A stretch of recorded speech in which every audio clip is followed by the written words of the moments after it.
Hello friends! When you get your Action Trackchair, your skid plate will be in the shipping position. You can see it's moved forward. There's no bolt in this hole. This bolt is right here. So the first thing we need to do is remove these two rear bolts with a 7/16 socket.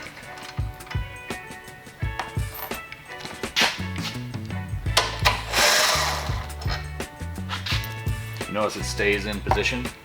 That's because this bolt here is tight on each side and it has a slot, so you do not need to take that bolt out. Just crack both sides loose. Slide it to the rear. Reinstall this bolt that you took out in the same hole that it was in. Get all your bolts in there and started before you tighten them down.